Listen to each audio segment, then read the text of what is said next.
Welcome to Buy, Hold, Sell, brought to you by Livewire Markets. My name is Vishal Tekshanani. The resources sector has been a bright spot in a market that's been ravaged by the pandemic. The S&P ASX Metals and Mining Index is up 7% this year compared to a nearly 10% fall for the broader index. But now that we know commodities are doing very well, have we missed the boat? Or is it the case that you need to dig for value in very specific parts of the universe? Joining me to discuss this thematic is Ben Clark from TMS and Victor Gomes from Eiger Capital. Welcome, gents. Victor, I might start off with you. Your fund's 15%. It's got a 15% asset allocation to the commodities sector. Break that down for us. What are the themes that are exciting you the most? Excitement's probably not the word I'd use, but certainly we see opportunities at the moment, mainly in gold. We have gold is the biggest part of the small cap resources sector. It's about 10%, and we're about index weight. So it's not a bullish view, but it has a place in our portfolio given the array of risks that you see out in the market. So that's the majority of our position. And then we've got small positions around a couple of other niche areas. Okay. If we think about the commodities that have performed well, bulk producers have done really, really well. Iron ore has been very, very good this year. Do any of those themes come under your radar? They do. We're a cash flow based sort of bottom-up stock selector, so these businesses have to make sense in a cash flow valuation. Unfortunately, that rules out a lot of small resources because a lot of them aren't actually in a cash generating position. In particular, bulks, there's actually not a lot to buy in smalls, and that's a problem with small cap resources. They've been hollowed out. You've either had promotions into the big caps, and a lot of golds have gone into the big caps, or they've failed, and there's been a few names there that have failed, or they've been taken out. So in bulks, there isn't a lot to choose. For example, iron ore. Now, the iron ore price has been very strong over the last little while as China tries to sort of grow its economy and drive, a fixed asset investment. There's not a lot in small caps to give you that exposure. Fortescue there's no Fortescue in this. In fact, the best exposure is a mining services company, Mineral Resources. So if you look at the others in there, they're very marginal swing producers, generally high cost, and when the iron ore price is high, they make money. They're a bit like desert flowers. When it rains, they come out and bloom. When it's dry, they go back in. So it's not an area that we're comfortable in. Okay. Ben, Victor clearly doesn't like shopping at Costco. He's not a fan of the bulks. What about you? Resources has been an area of the market we look at opportunistically, is probably the best way I could put it, but we generally hold quite low exposure.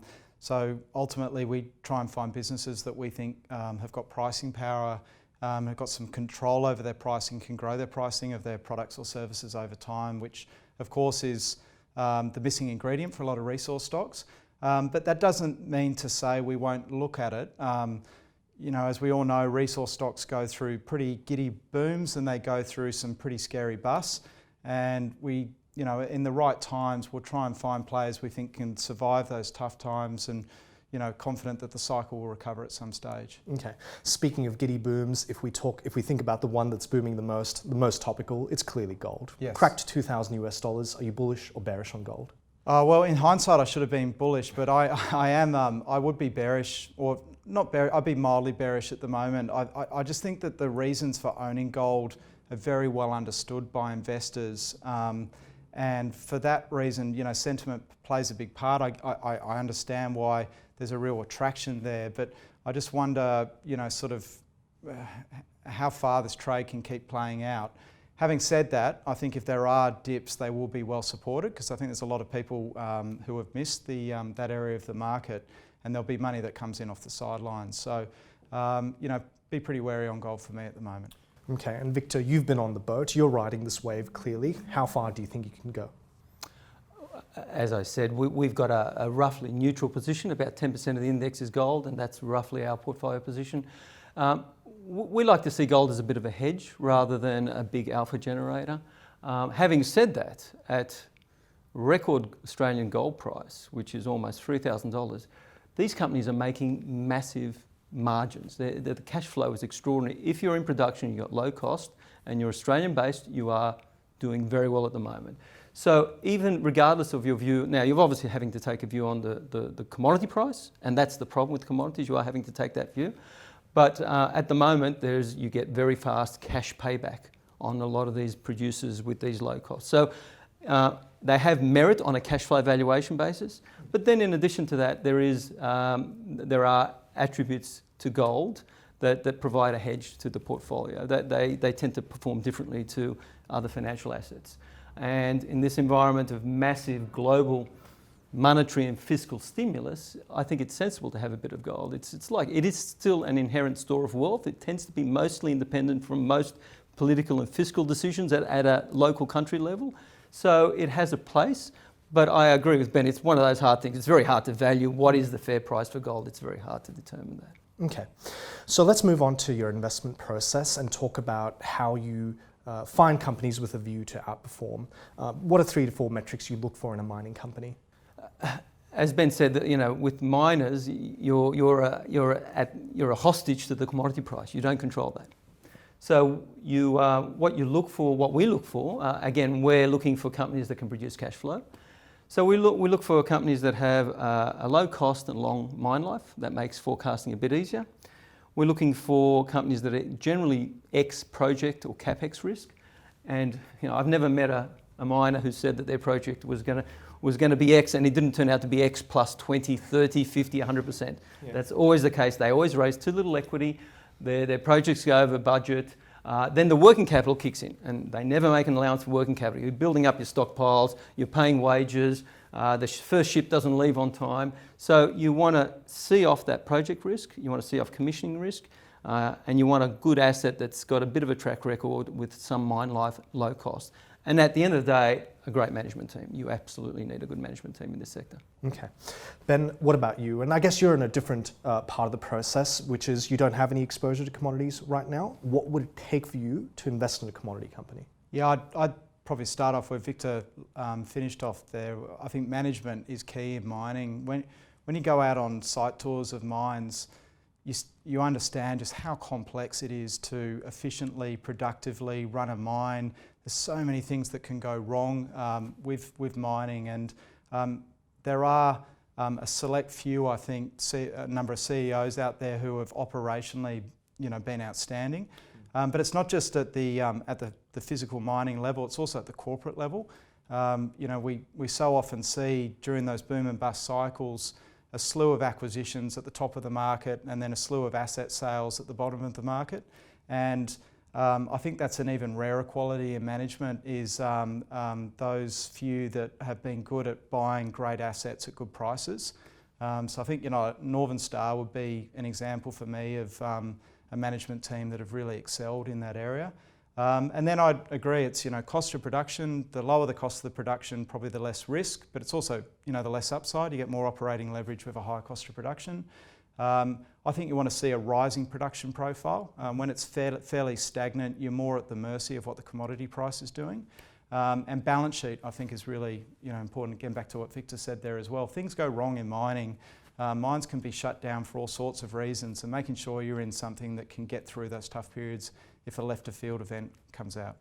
Okay, let's change gears into commodities which are underperforming. Ben, is there a commodity that you think is yet to have its moment in the sun that you're potentially looking at right now? Look, I'm not looking at it too closely, but if I threw a left of field idea out there, to be uranium. Uranium's just a bizarre market where the prices of uranium have been way below even the cheapest producer cost of production for years now. And long term, that's not a sustainable sort of relationship. We know that demand over time is going to increase. Stockpiles are being wound down. Virtually every uranium mine in the world is currently on care and maintenance. And there's been a lot less exploration and all that sort of stuff done because there's just no excitement. There's no funding being accessed by those miners. And if you sort of remember back to the early 2000s, this area of the market can go berserk in the right conditions. The question is when. I know some fundies, have sort of felt that it could be, it'll test your patience, but I think there'll be a period where that does come back. Okay. Victor, what about you? A commodity, that's yet to have its moment in the sun? Probably, I'd probably throw in 2 commodities because they're wrapped into one theme. And I know it's a bit contrarian, but I think lithium, you've seen the Tesla share price. Obviously, that's been driven by, it's been electrifying, very funny, but it's been driven by obviously an expectation that they're overcome their problems, and there's been wide acceptance for the product. There's no questions about that, even though people have doubts about the business model. Clearly, moving down the supply chain, there was a lot of talk about massive expansion in capacity in lithium going back probably 2 years. And you saw mineral resources build out Wodgina, and then they mothballed it.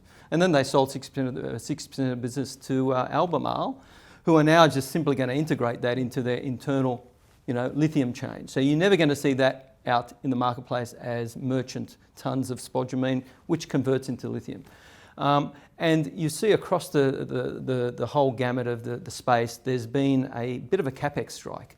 And you see this in resources, and that's what drives the cycle. You get these massive capital that thrown in, because everyone's chasing these high commodity prices. Too much capital goes in, and then the commodity prices crash, and then you get no capital, and then it flips around. I think lithium actually has the potential to do that over the next 12 to 18 months. And if there's one thing I like about it, it's that long-term trend. It's hard to pick a commodity price, but you know that if you find the asset that's a tier 1 low-cost global asset, think Rio and BHP with iron ore, those assets make money throughout the cycle. Even though the iron ore price could be $50, they'll make money. $110, they make $1 squillion of money. But you find those low-cost, large mine life, low-cost tier 1 assets, and you can find them now in lithium.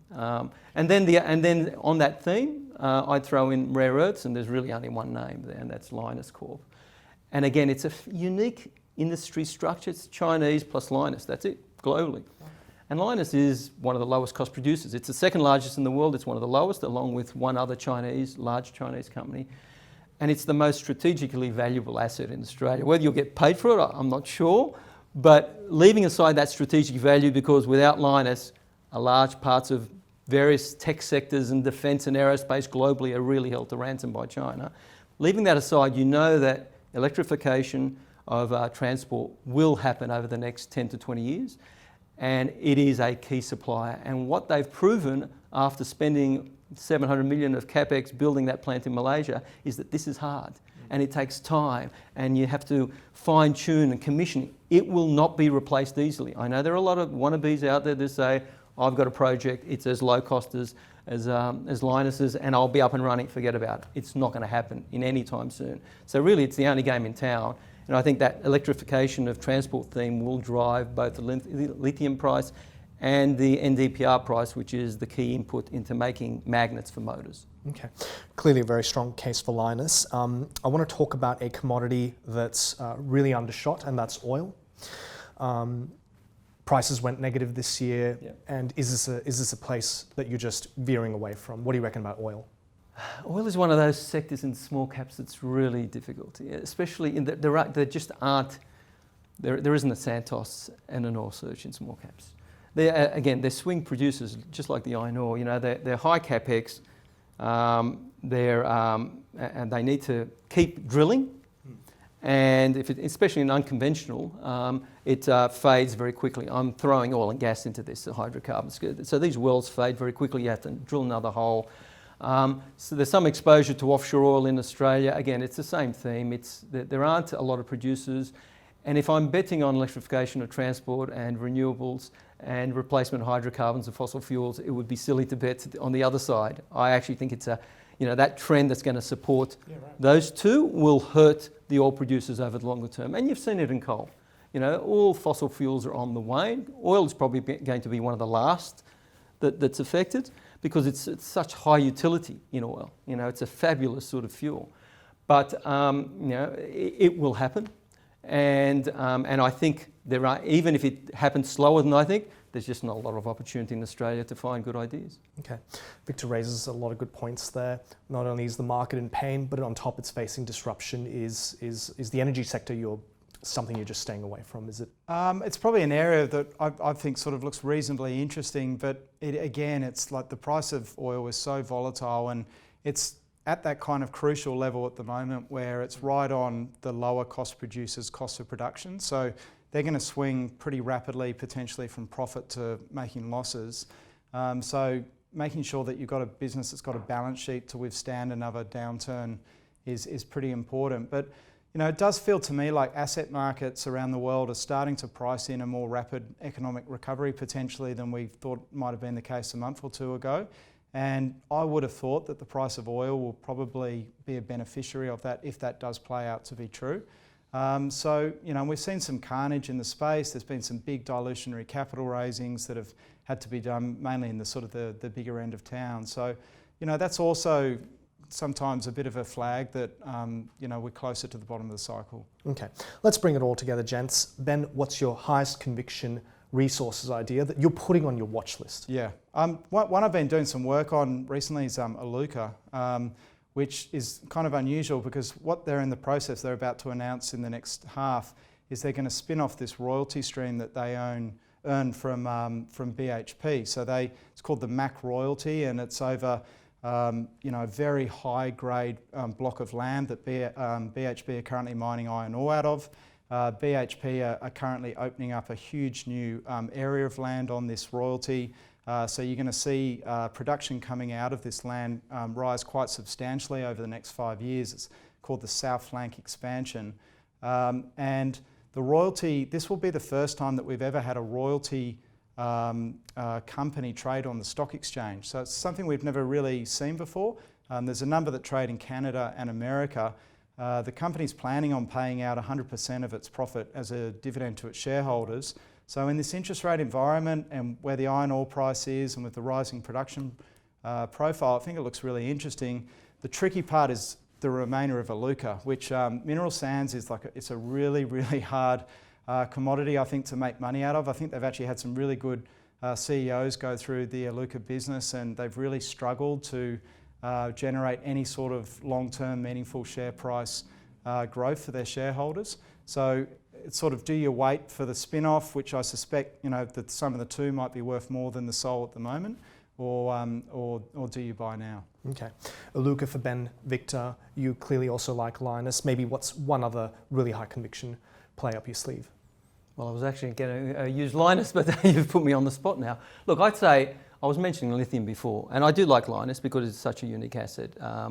And you are having to take a 3 to 5 year view on this, but management are fabulous. The asset is quite irreplaceable, and I think the opportunity to grow that into heavy rare earths through what they're doing in the US gives them another leg of growth. And there's been some issues with Malaysia, but they're sorting that out. But if I was to pick another one, since I'm sticking to that theme, I'd probably go with Pilbara, which I think is the last remaining, asset available in this space. All the others have been taken out. Kidman got taken out by Wesfarmers. I'm not sure what they're going to do with that. Wodgena's done, and it's now within Albemarle, and we don't know if that's going to work well because the plant's been built. So here you have the tier 1 asset, I think, long life, low cost. It's built.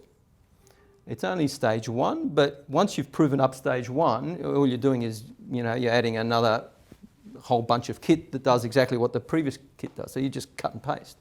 So it's got that, Ben mentioned earlier, that profile of growing production. Well, if the commodity price starts to work in their favour, lithium, and it is absolutely in the dumps at the moment. So if there's a contrarian view, that's one. It's well below cost of production for most of these sectors. So it just feels like it can't get that much worse. And meanwhile, Pilbara are washing their face at these prices. They've got the recoveries, they've got the plant working well, their balance sheet, they're going to refi their funding, they're paying 5% on their debt. So it doesn't, it's not distressed debt. The company's in a good shape, but it does require the commodity price to obviously move. Okay, well, whichever way you cut it, there's plenty of value on offer in the commodities space. You just need to be willing to dig up for the highest grade opportunities and be a little bit patient.